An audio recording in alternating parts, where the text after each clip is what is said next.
Glória a Deus. Mais uma vez sejam todos muito bem-vindos. Essa semana um irmão, na verdade lá no retiro, estava orando: Deus, o que eu vou pregar domingo? Eu ainda não tinha a palavra e já era, acho que era sexta-feira à noite, ou sexta-feira à noite. Aí um grupo de irmãos chegou ali, começamos a conversar depois do culto, ali no retiro, ali pertinho da cantina, um chazinho, uma paçoquinha, né? A conversa estava ficando boa. Aí o irmão, ele me disse o seguinte: ele falou: Arno, há dias atrás eu visitei uma casa, me chamaram para fazer uma oração, e nessa casa tinha lá duas pessoas muito perturbadas. Uma estava amarrada na cama, a outra andava assim, parecia uma pessoa que estava fora do ar. E eu fui lá com mais um irmão, nós oramos e falamos e ficamos lá não sei quanto tempo, uma hora, e eu não vi nenhuma mudança acontecer.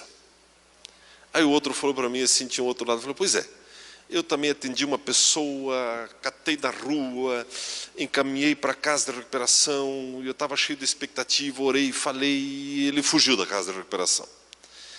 Por que isso é assim? O que está errado? O que está acontecendo? É uma boa pergunta, não é verdade? A vida, ela oferece bons desafios, não é verdade? Você já se deparou com um quadro, uma situação, e que você tentou tudo o que você sabia e não deu certo? Já aconteceu com você ou não? Olha, eu fui por aqui e não deu certo. Eu fui por ali e não deu certo. O que eu vou fazer? O que eu faço? E Deus me deu um texto e eu preparei uma mensagem em cima disso. E eu quero, com a graça de Deus, procurar consolar você, responder você, para você saber como agir diante desses grandes desafios da vida e o que é que Deus tem preparado para você. A palavra de Deus diz, eu gostaria que você abrisse Isaías capítulo 55, o versículo 10 e 11. Isaías, capítulo 55, versículos 10 e 11. Enquanto você abre o texto, quero lembrar a todos os irmãos, né, o quanto antes fazer a sua inscrição para o nosso retiro de homens, né, a costela já está no fogo. Vai dar boa essa costela. Mas vai ser um tema muito, muito especial. Eu não me lembro agora que dia que é mesmo. É em junho, 12 de junho. 12, isso não é dia das crianças? Dia dos homens, né? Enfim. Então, dia dos namorados? Mas agora é dia dos homens, né? Não, dia dos namorados já é para domingo, então. Mas nós vamos estar lá nesse tempo de comunhão. Esses retiros de homens, não é por nada, mas são bem legais, né?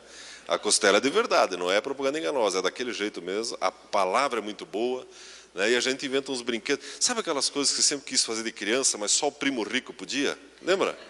Autorama, você queria ter, mas era só o primo rico que tinha, né? Você queria aquela bicicleta de marcha, mas era só... Lá a gente, nesse retiro, a gente traz todas essas coisas, né? E parece que vai ter tiro ao alvo, vai ter lá umas caminhonetes para fazer umas piruetas lá e não sei o quê. Vai ser bom esse retiro, né? Os homens não são fracos na igreja, a turma capricha, né? Então vai ser um tempo muito especial.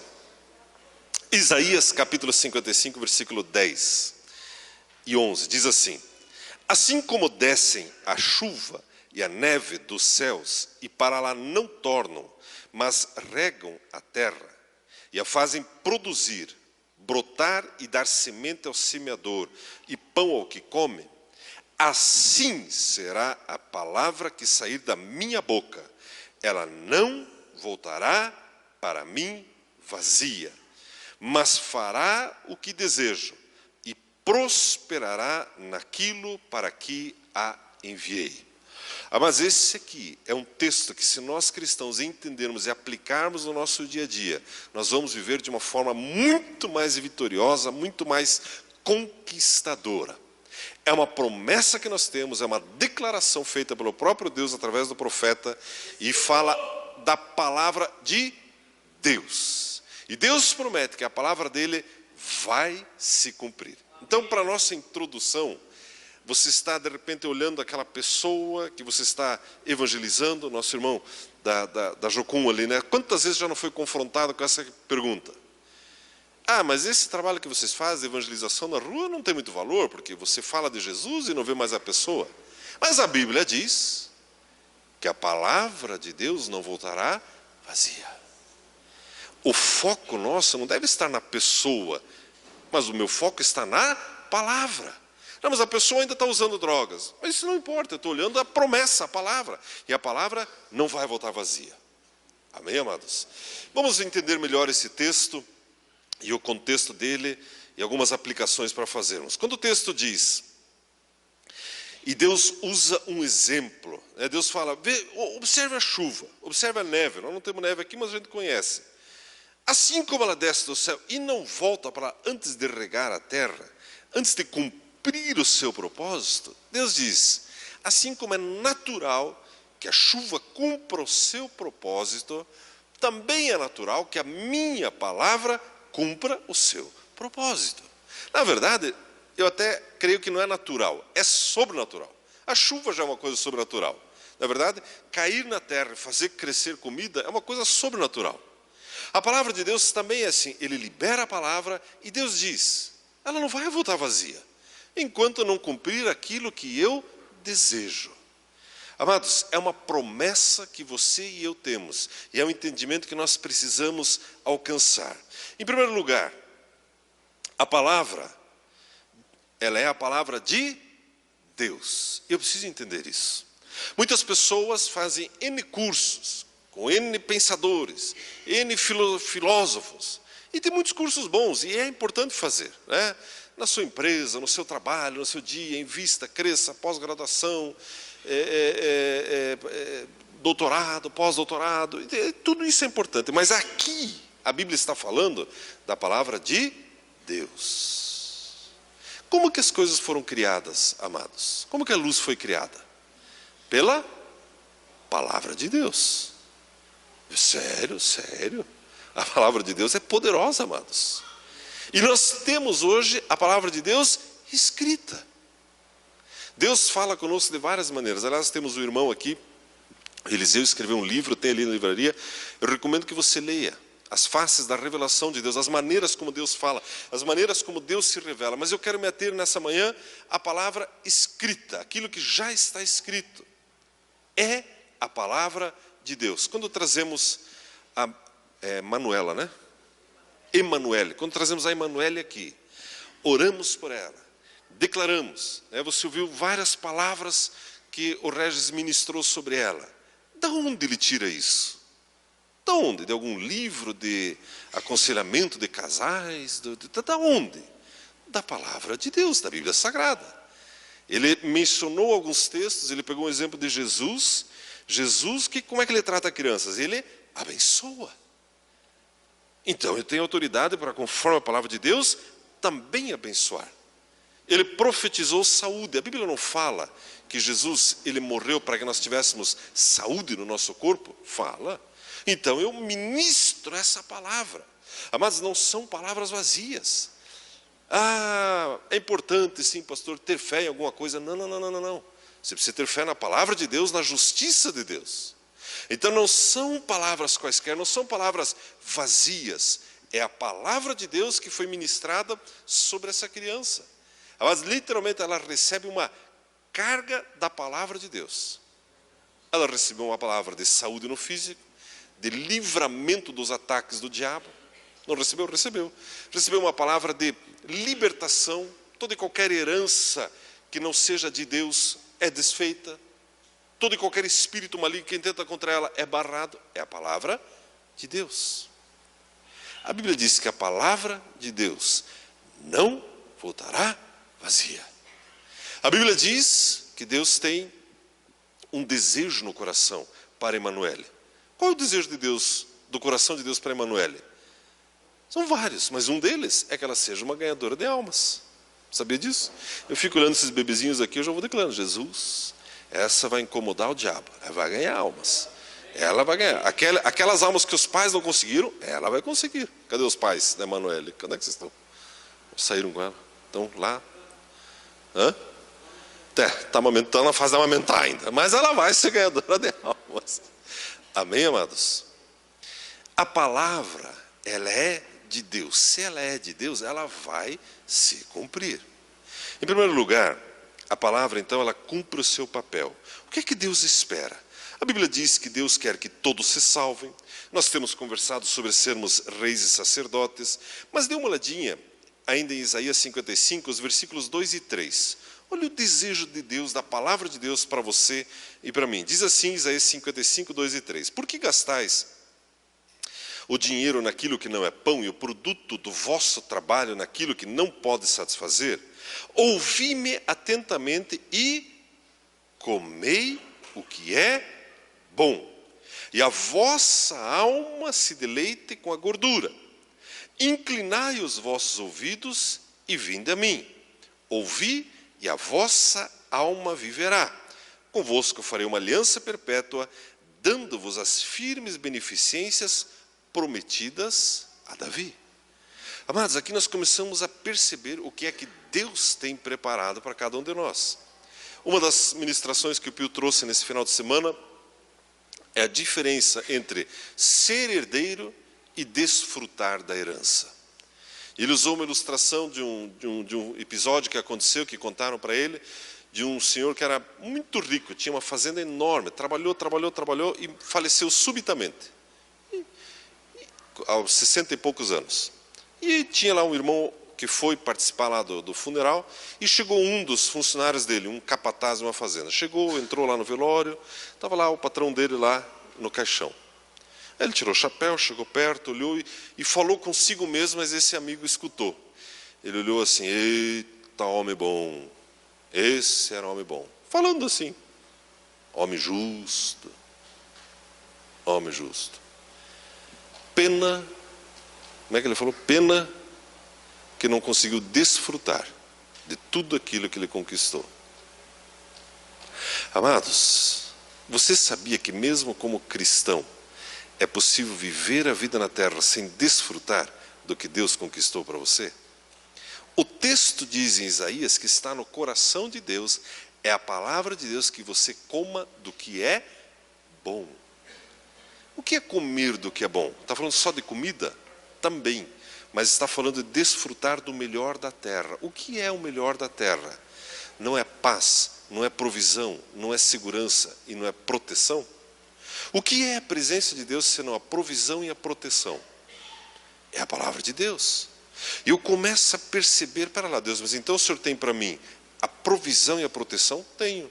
Você não tem ouvido muitas pessoas dizendo, vamos embora do Brasil, porque olha, está feia, porque a Dilma, porque o Beto, porque o Fidel e não sei o que mais, e os marcianos estão chegando e não sei o que mais. Mas a Bíblia diz que não importa onde eu viva, Deus tem para mim aquilo que é o melhor. Não é a promessa? É a palavra de Deus.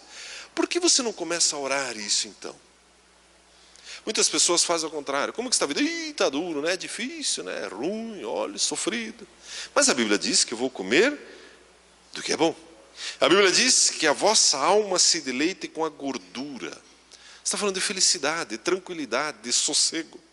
E a Bíblia diz mais, no final do versículo 3, eu quero dar a vocês as firmes beneficências, as bênçãos prometidas a Davi. Se fosse para resumir as bênçãos prometidas a Davi, nós poderíamos seguramente afirmar ser rei e sacerdote. Um rei governa e um sacerdote ministra a Deus.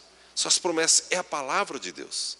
É a palavra de Deus. A Bíblia diz também, em Provérbios 30, versículo 5, você não precisa abrir, mas diz assim, cada palavra de Deus, ela é comprovadamente pura, e é escudo, ele é escudo para quem nele se refugia.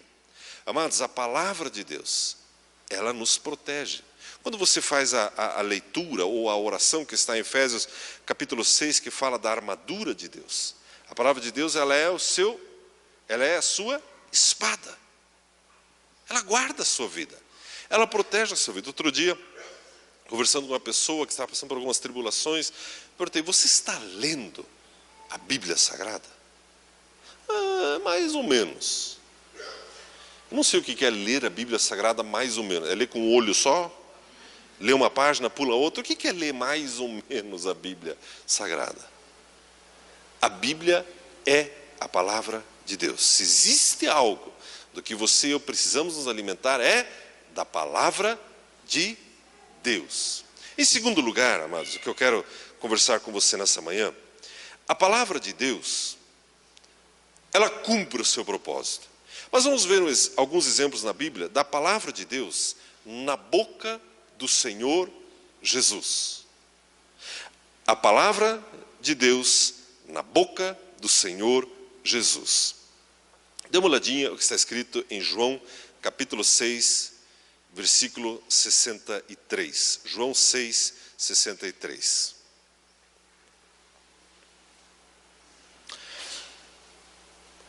O Espírito é o que vivifica, a carne para nada aproveita.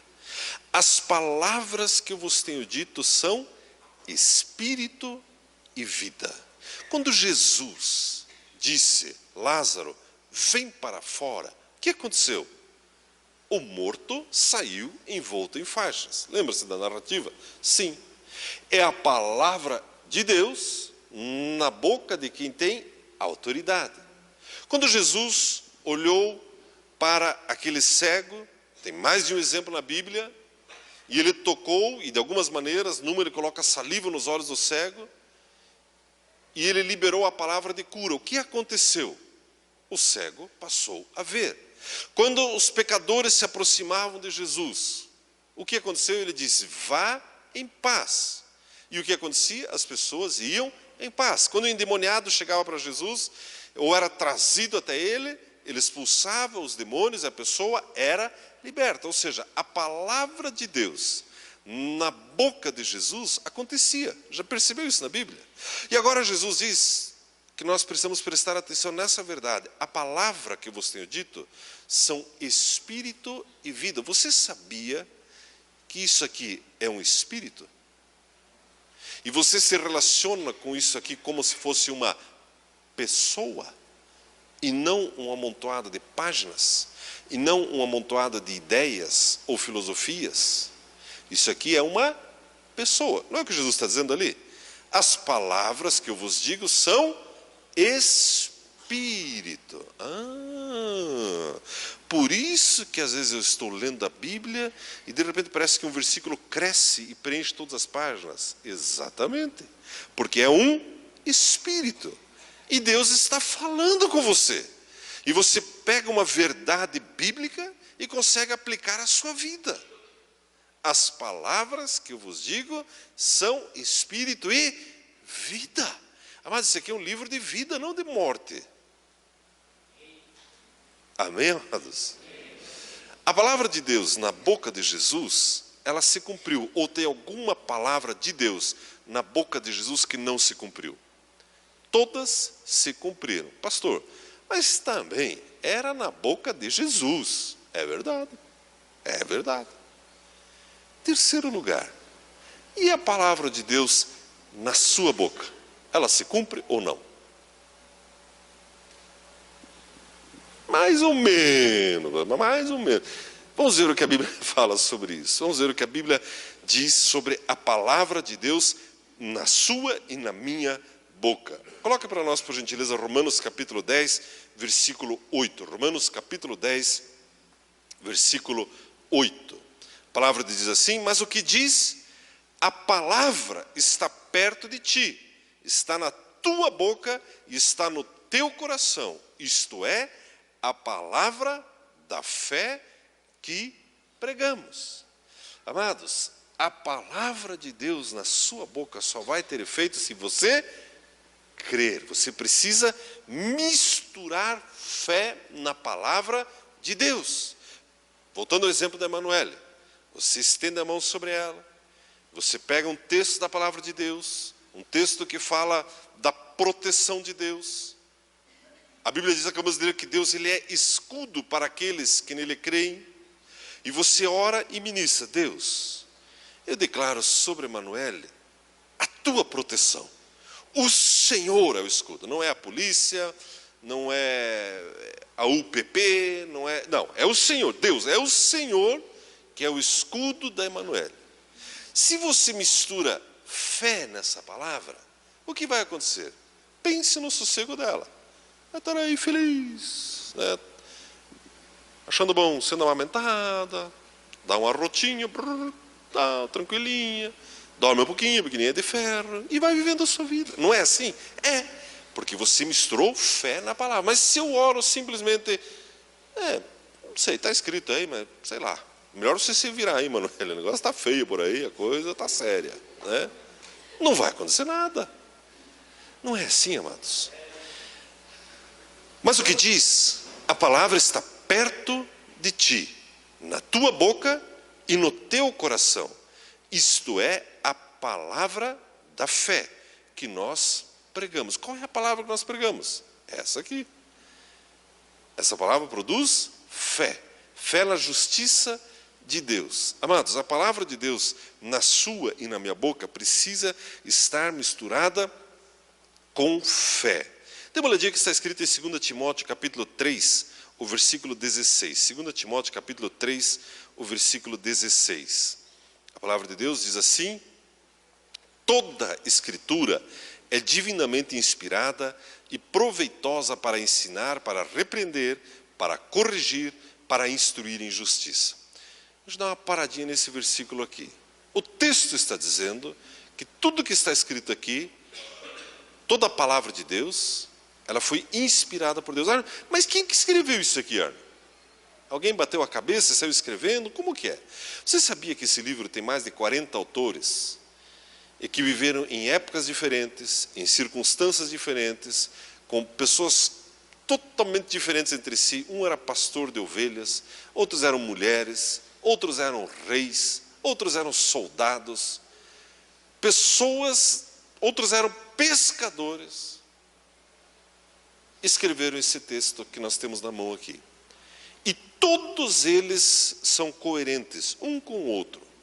E foram escritos durante séculos de intervalos. Como é possível ter tanta coerência, a não ser que seja algo inspirado por Deus e sobrenatural? Não é interessante, amados? Comentamos esses dias que nos anos 40 foi encontrado casualmente lá em Israel, no deserto, alguns rolos, chamados rolos do Mar Morto. Um garotinho perdeu uma das cabras dele e procurou e achou uma das cavernas, jogando umas pedrinhas para ver se a cabra fazia mé. Ele escutou lá um barulho de vaso, uma pedra batendo num vaso. Desceu lá e tinha vários vasos. Abriu os vasos, dentro dos vasos tinha vários pergaminhos. E foi uma das maiores descobertas arqueológicas, científicas dos nossos dias. E dentre os materiais que foram encontrados ali, foi encontrado um rolo inteiro do livro de Isaías. E descobriu-se, fazendo uma pesquisa, que esse rolo de Isaías tinha sido escrito, esta cópia, era ali em torno de 200 a.C. e 70 depois de Cristo. E a cópia mais antiga que se tinha até então é 1000 depois de Cristo. Aí comparou-se esse rolo com a cópia mais antiga e com as cópias atuais, amados, e ipsis litteris, a mesma coisa escrita. Parece que tinha duas divergências e coisas do tipo uma vírgula e uma crase, alguma coisa assim. Ou seja, a fidelidade daquilo que Deus revelou aos seus profetas e que Deus revelou a nós. De vez em quando Deus ele demonstra o carinho dele para conosco, permitindo algumas confirmações, como queira chamar, como essa. Não é maravilhoso? A Bíblia diz, coloca lá de novo, por gentileza. Toda a Escritura é divinamente inspirada e proveitosa para ensinar, para repreender, para corrigir e para instruir em justiça. Outro dia me contaram esse exemplo de uma irmã que ela começou a ler a Bíblia, começou a ser confrontada com as verdades que ali estão escritas, são tantas verdades. Ela ia perguntar para o pastor, pastor, e isso aqui, a Bíblia fala que os homossexuais não herdarão o reino dos céus. Não, irmã, não, hoje em dia não pode falar mais isso. Não pode, pastor? Não, não pode, não pode, senão você vai ser processada, pode ser preso você, o Magno Malta, mais o, como é que ele estava aqui, o Marco Feliciano, vocês vão tudo para a cadeia. Silas Malafaia, não pode falar, vocês vão para a cadeia. Não pode, pastor? Não pode. Mas está na Bíblia, pastor. Não. Politicamente incorreto. Tá bom. Pastor, mas aqui está escrito aqui, ó, os adúlteros não herdarão o reino dos céus. Então não pode ficar de safadeza por aí, trocando de mulher, de homem. Irmã, deixa esse assunto para lá. Não toca nisso aí, porque, sabe, se for para mexer nisso, Porque tem gente que vai sair da igreja, deixa esse assunto para lá, não mexe nisso não. Ah, tá bom, pastor. Pastor, mas aqui também está falando que há uma... não trazer os dízimos para a igreja é roubar a Deus. Não, irmão, não. Deixa disso, irmão. Imagine, vai ofender as pessoas. As pessoas vão achar que... Não. Mas pastor, mas está aqui, ó, se não trouxer não é abençoado. Está aqui, pastor. Não mexe nesse texto. Bom, e ela foi lendo textos da Bíblia, sendo confrontada, porque a Bíblia diz que a Bíblia, ela ensina e repreende também. Mas literalmente, você está de safadeza, a Bíblia diz, pare com isso. O fim disso é destruição. Não é o que a Bíblia faz. A Bíblia diz também, pastor, a Bíblia diz, ensina a criança. Use a vara na criança. Não, irmã, não fala alto, fala baixo, irmã. Vai para a cadeia. Bom, passou um tempo, ela levou a Bíblia dela para o pastor lá. E era uma colcha de retalhos, toda recortadinha. Ele pensou, o que é isso? Não, eu fui tirando os versículos que o senhor falou que não podia aplicar, viver, usar. Sobrou isso aqui, pastor. Não sobrou só uns trapinhos aqui e tal, não sobrou muita coisa.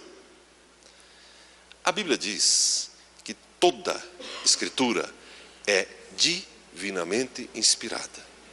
Quando a Bíblia diz acerca do adultério, acerca do homossexualismo, e que não herdarão o reino dos céus, a Bíblia está sendo honesta. E ela quer o bem das pessoas. Quando a Bíblia fala sobre usar, para tirar a estultícia da criança, ensinar a criança no caminho que ela deve andar, é porque Deus ama a criança. Eu preciso aplicar a palavra de Deus.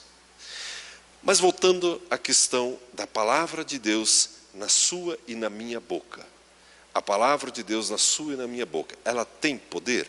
Eu quero voltar agora lá para Isaías, para a nossa conclusão. Eu gostaria que você abrisse comigo, mais uma vez, Isaías 55. Desculpe, antes de Isaías 55, 1 Reis, capítulo 17. Dê uma olhadinha em 1 Reis, capítulo 17. 1 Reis, capítulo 17, o versículo 24. Olha o que diz a palavra de Deus. 1 Reis 17, versículo 24. Então a mulher disse a Elias: agora sei que tu és homem de Deus, e que a palavra do Senhor, que a palavra de Deus, na tua boca é a verdade. Vamos ler os versículos anteriores. Quem disse isso? Quem era esse homem? O que aconteceu? Se você der uma olhadinha, a partir do versículo 22, está escrito, 21, diz assim: estendeu-se sobre o menino 3 vezes e clamou ao Senhor: ó Senhor, meu Deus, rogo-te que a alma desse menino torne a entrar nele. O menino, filho dessa mulher, tinha morrido, estava morto. O Senhor ouviu o clamor de Elias, e a vida do menino tornou a entrar nele e reviveu.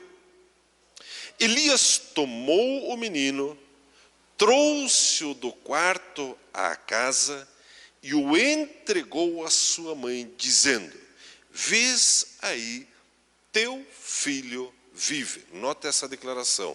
Vês aí, teu filho vive. Então a mulher disse a Elias: agora sei que tu és homem de Deus, e que a palavra de Deus, a palavra do Senhor, na tua boca é a verdade, é a verdade. Amados, Elias já tinha sido usado por Deus para outros milagres na vida dessa mulher.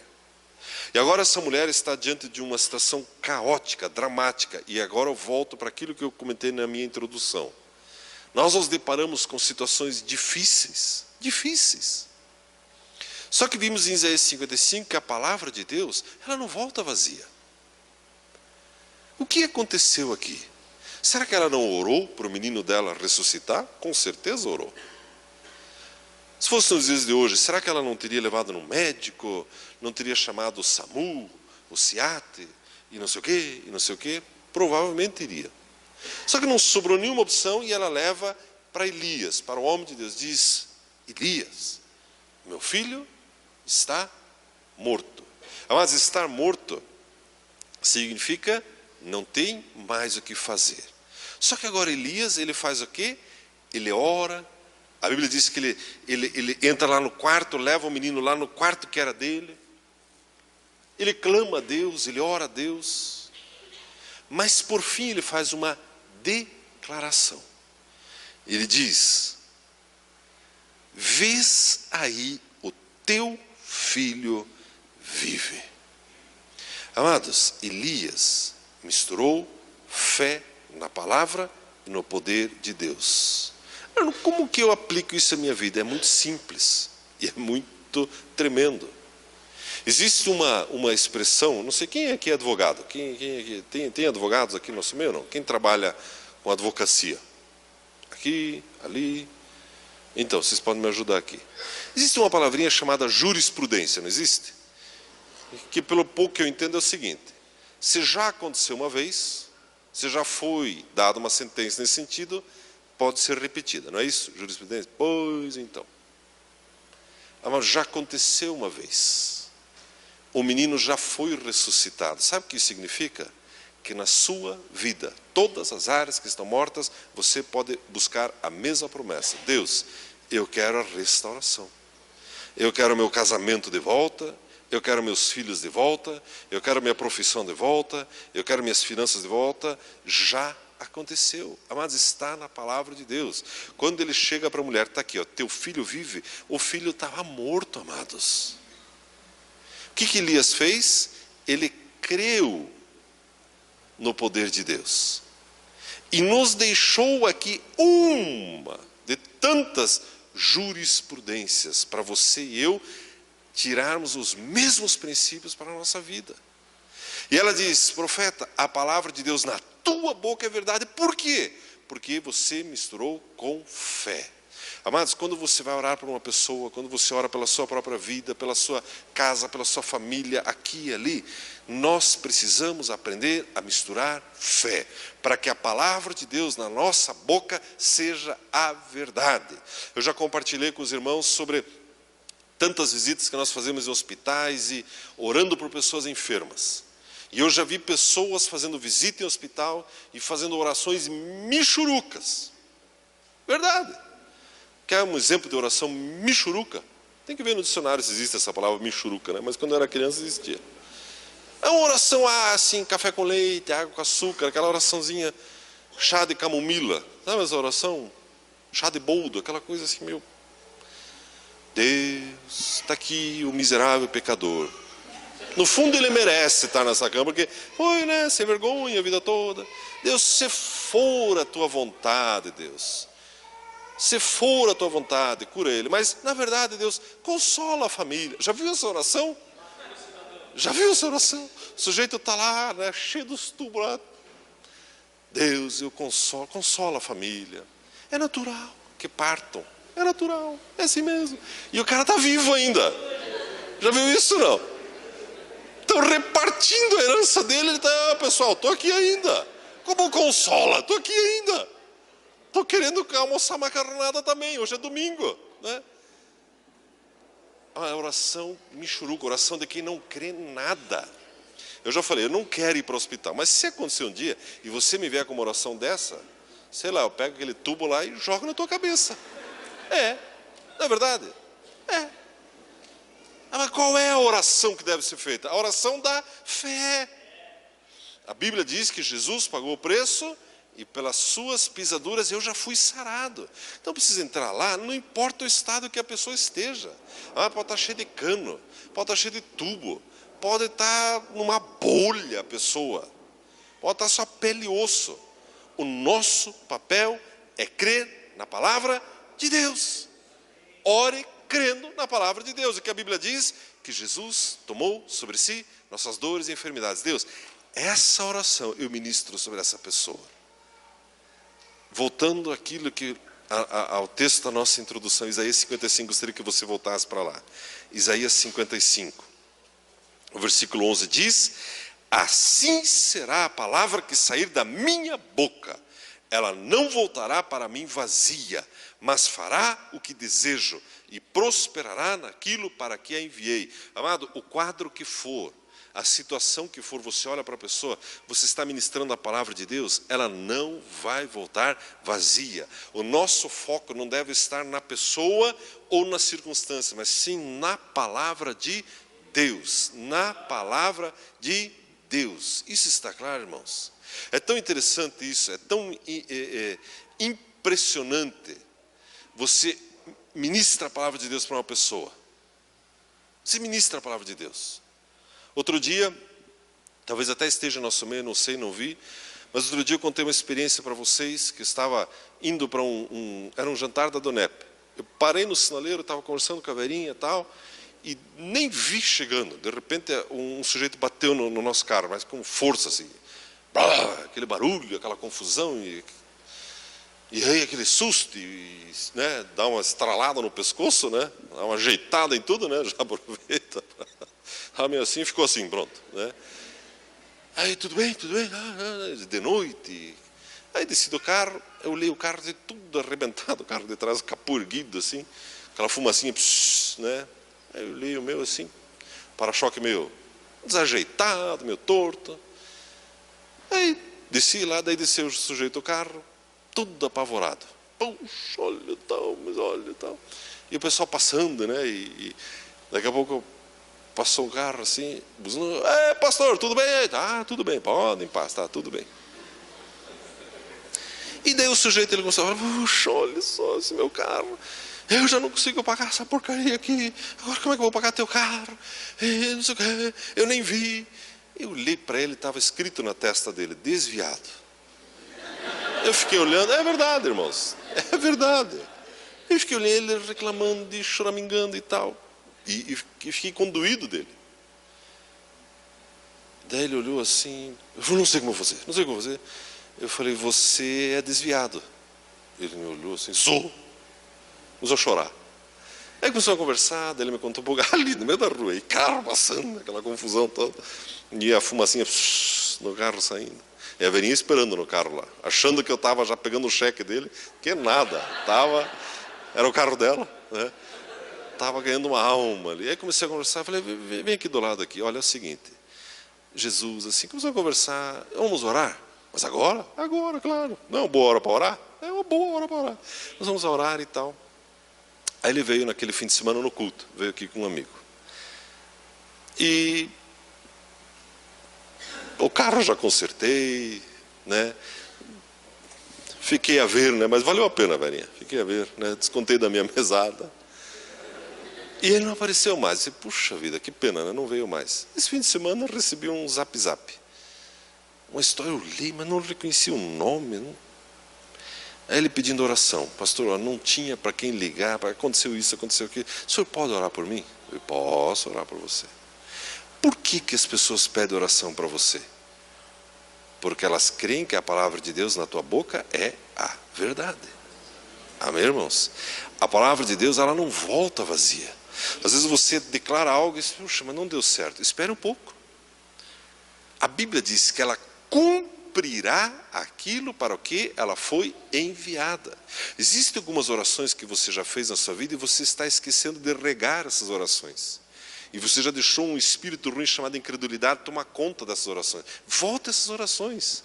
Existem algumas promessas que você já, com tanta alegria, você orou: Deus, eu creio que vou colher 100 vezes mais. Só que não colheu na primeira semana? Acho que, sei lá, né, os 20 alqueires lá que o Betinho falou, acho que não era bem para mim, acho que Deus me deu 2 alqueires só, né? Não, Ele te deu os tais 20 alqueires. Está na hora de regar as tuas orações com mais orações, é a promessa de Deus. A Bíblia não diz que será salvo, crê no Senhor Jesus e será salvo tu e a tua casa. Não está escrito na Bíblia? Por que você não declara isso sobre a sua família? Ao invés de ficar xingando, reclamando, porque a sogra, porque esse, porque... Arno, mas quando o cunhado vem lá em casa no domingo, pela madrugada, é uma cerveja atrás da outra, não aguento mais e tal. A Bíblia diz, crê no Senhor Jesus e será salvo, tu e a tua casa. Que tamanho tem a tua casa? Arno, eu tenho uns 30 primos e tios e parentes. Crê no Senhor Jesus e será salvo tu e a tua casa. Não é a palavra de Deus? Por que você não começa a orar a palavra de Deus sobre a sua vida? Eu sei que tem irmãos e irmãs aqui que têm um chamado de Deus. E Deus espera mais de você. Deus espera mais de você. Arno, você está pondo um peso sobre mim. Estou mesmo. Estou mesmo. Está na hora de orar e crer e declarar a palavra de Deus. Amém, amados? Quero ler mais uma vez para a nossa conclusão. Assim será a palavra que sair da minha boca. Ela não voltará para mim vazia, mas fará o que desejo e prosperará naquilo para que a enviei. Amém? Então, você está evangelizando uma pessoa na rua, em algum lugar, e a pessoa está toda desajeitada, está toda cheirando drogas, está um caos.